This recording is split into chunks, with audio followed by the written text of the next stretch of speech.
Hello, Cherie Hanson here.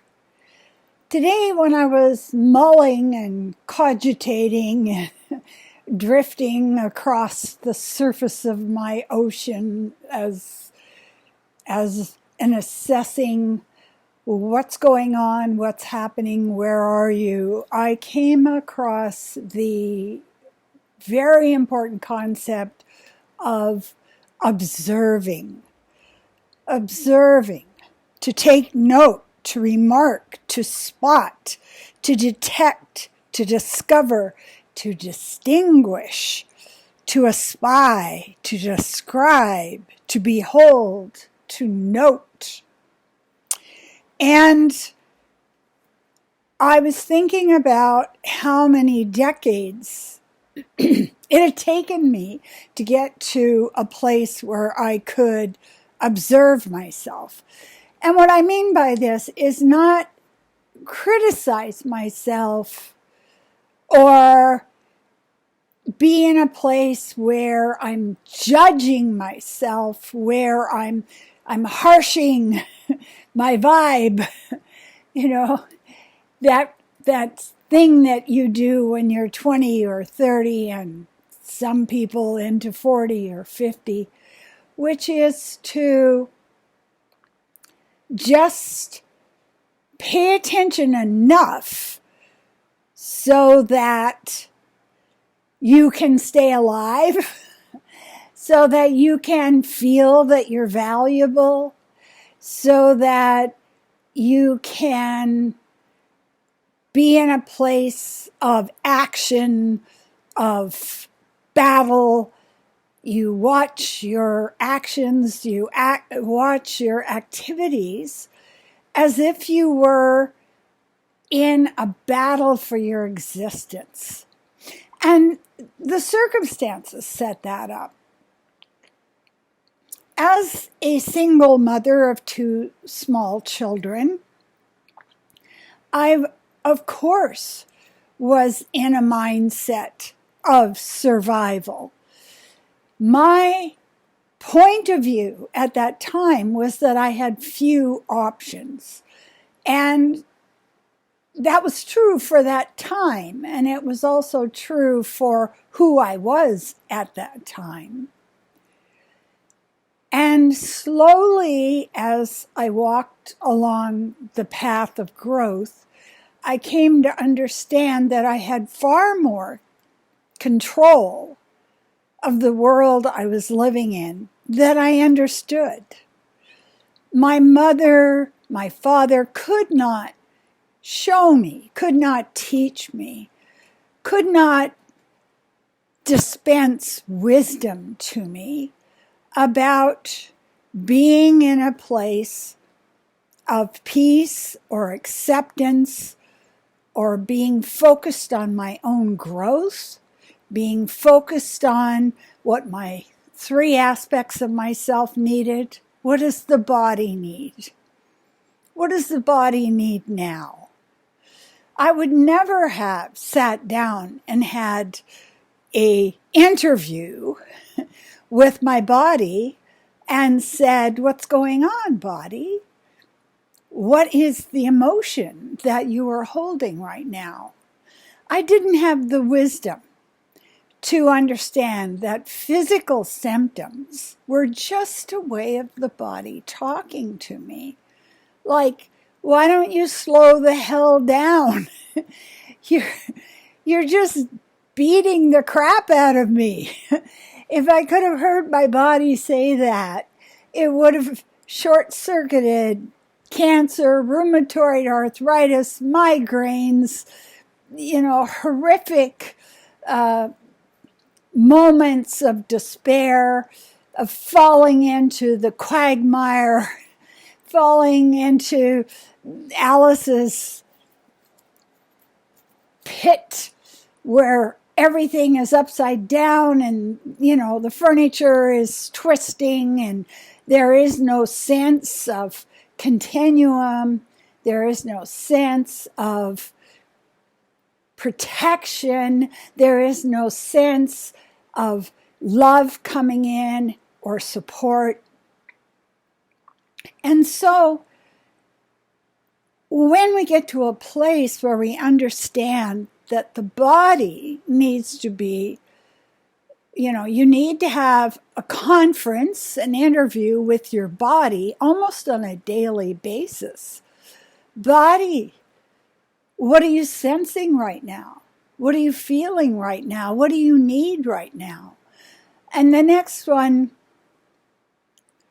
is the mind. The mind is not some kind of meat grinding machine. My mother used to be able to take those old grinders and put everything in it and come up with something at the other end. That's not the purpose of the mind. The mind is not just to grind around the same thoughts it's always had. It's not to be in a place where its sole purpose is to keep you from dying. Because guess what? You're going to die. So what a terrible use for the mind is to be focused only on survival, to be focused only on avoiding imminent death or eventual death. And instead, you can pay attention to when your mind feels thrilled. Jazz hands.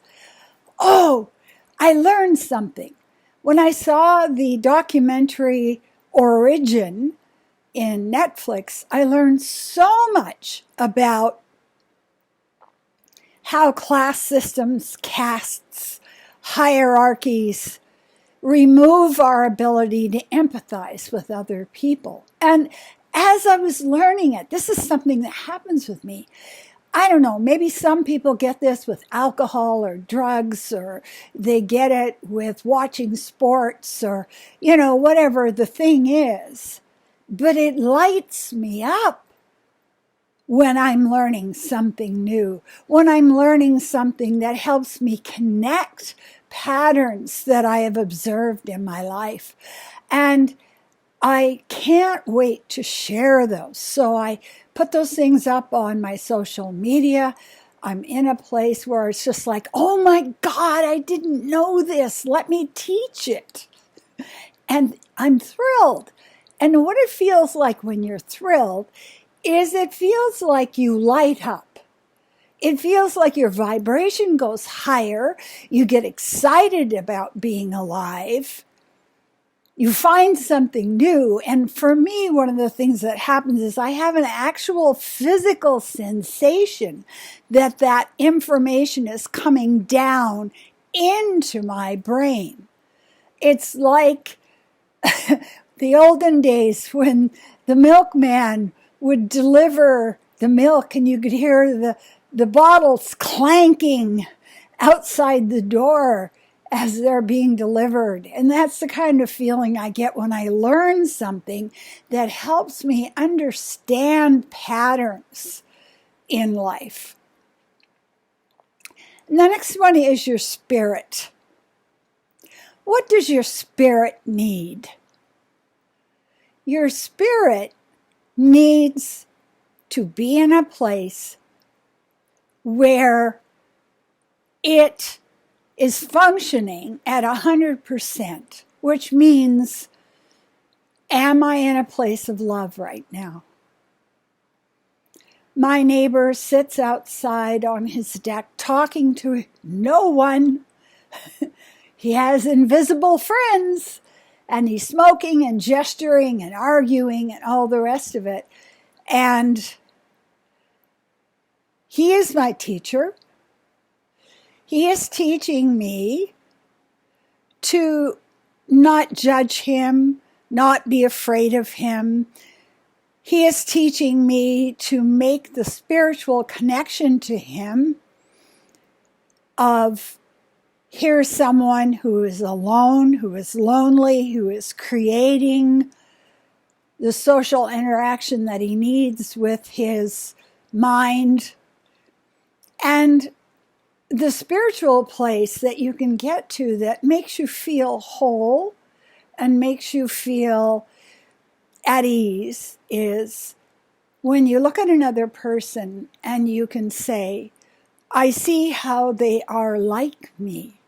I see how being in a body on a heavy earth in a time of chaos creates needs, anxieties, behaviors. How is this person like me? And one of the practices I do as someone who is intent on growing my spirit is I call it the mirror, flipping the mirror. I see somebody else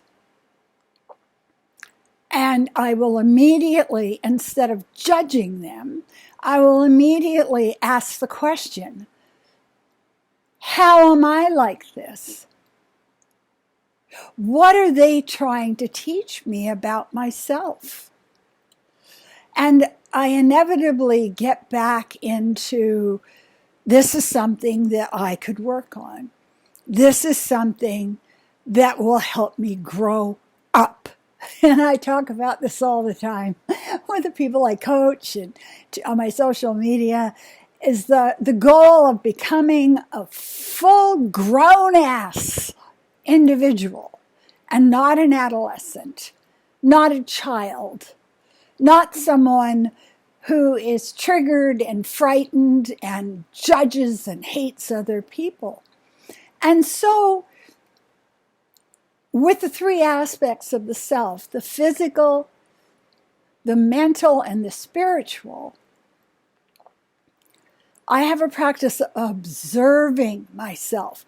And how do you observe yourself? You observe yourself from a point of view. Some people who are very advanced spiritually always observe themselves from high up or far back. They are looking at another person. And when you're looking at yourself, you are looking at yourself, I think about Jane Goodall. You're just sitting in the jungle watching your chimpanzee self and taking notes.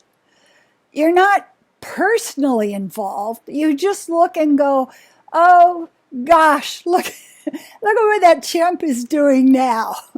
Look at what my self is doing now. Not so you can judge it, not so that you can distress yourself, but just so you can learn. So you're a social anthropologist. You try and get as far back as you can, get on the balcony, get at the top of the mountain, go across the river, and observe what you're doing. And that involves the intention to learn about yourself, not to hate on yourself, not pushing yourself to become something other than what you are. And the reward is you get to a place where you can love yourself. You can love yourself like a good mother or a good father. Ah, look at her. She's still having trouble with that. Isn't she cute?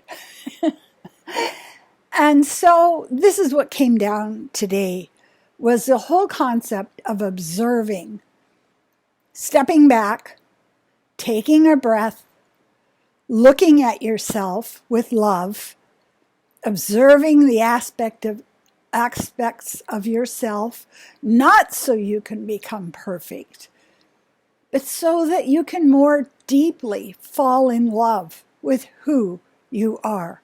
And that's the goal. That's the pot of gold at the end of the rainbow. That's the quiet garden inside your body, the nest of security, to be able to be grateful for every single victory you have made in your life on the path to growth. Thank you so much. I do want to encourage you to subscribe to my videos, to share them with friends. And I am very, very happy with the comments that I'm getting. I appreciate you. Thank you.